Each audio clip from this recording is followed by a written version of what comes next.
Today I'm going to be discussing addictions or habits that are patterns of habits that sometimes are connected to other habits. And many of us have addictive habits that we have acquired throughout our life, not only from our own experiences, but maybe from a parent or both parents. Maybe it's a combination of both parents. So I'm going to talk about just a few of the patterns that you may be experiencing or that you may see someone else experiencing that you love that's having a really difficult time. And these can lead to some really isolation patterns where someone withdraws from other people because they have such addictive patterns, or there's just things that line up with these codependencies and other issues that you might see. So today I'm talking about, substance abuse. And substance abuse usually is related to alcohol or drugs. But substance abuse actually can be related to food. And many of the foods that we eat become these substances that our bodies become totally dependent on. And they trigger all these responses for pleasure. So or maybe even that you're not getting something, and so you need more to supply yourself. And you might see this in substance abuse related to drugs or opioid addictions or things of that nature.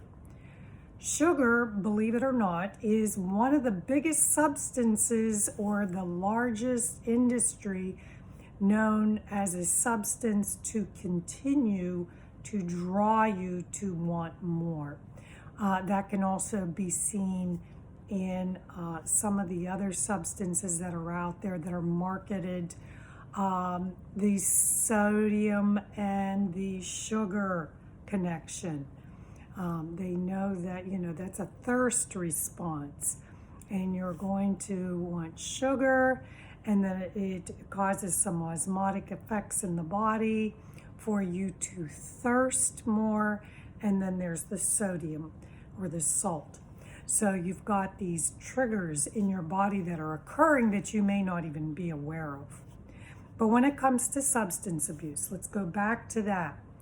There's abusive, you may not even recognize it, or someone may be so addicted to these patterns of supplying themselves with these substances.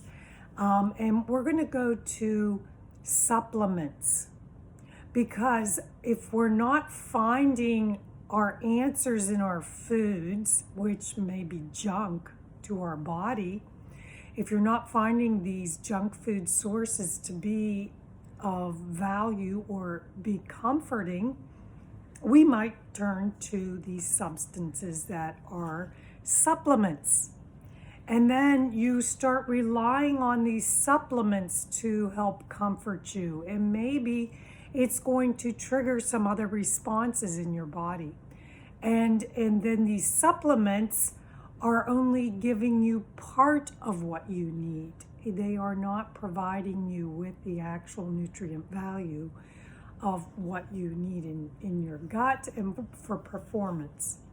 So there might be a cycle of you relying on supplements, supplemental forms of food, which are not maybe real. They are an osmotic effect in the gut, in the body, and they trigger all these responses. And they may have some value, but they are not food. You need whole foods that are from the ground and the earth and animals to help digest in the body and perform, for the immune system to actually perform its duties, and for our brain and our nervous system and everything to be working in proper order, all the organs, even the heart. So let's go back. We're going to go back to substance abuse. Substance abuse can be connected to many other patterns that are addictive. And all of these are well known and documented in the marketing industry. They know that if you're drinking, you're more likely to gamble. They know that if you're eating sugar, you're more likely to want this, or you're connected to maybe shopping. So gambling and shopping and other things you might see these all in the same atmosphere or environment or place. So you might see alcohol at the gambling center and bad food there too. I mean, this is not unusual. It is what we have in our system for marketing, and it's been very valuable for people who are marketing their gambling and marketing their foods. So also, when you think about some of these other things, thrill seekers are going to go to a thrill-seeking place, and those thrill seekers also thrill or thrive on excitement, and there's a lot of junk food at those thrill-seeking places. So you know that those are the amusement parks and things like that. So to understand where you are with some of the patterns and habits that you might have acquired over the years, you might want to look back and see what gave you excitement, what thrills did you have in your life, and what was that connected to? Personally, I know that my shopping habit was connected directly to my eating habit.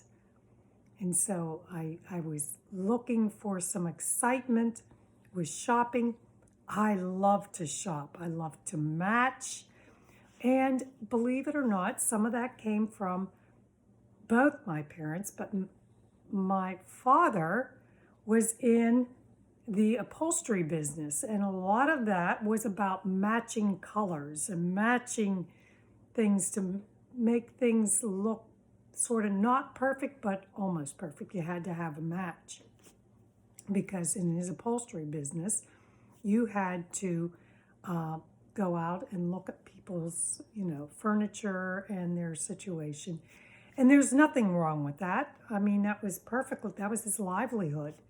But there are some things that come with these patterns, these addictions, the substances that we rely on and sometimes are attracted to, and why, and that perfectionism of trying to get it right each time and then looking for more when you're not satisfied with what you have.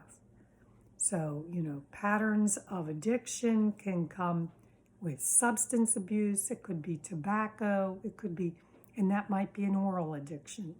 Okay, so you might have multiple types of addictions occurring at the same time. My name is Diane Greco-Allen. Thank you for joining me, and I hope you learned something today. Please make any remarks or questions in my down below. Subscribe to my YouTube channel. This is all about substance abuse and patterns of addiction. Thank you.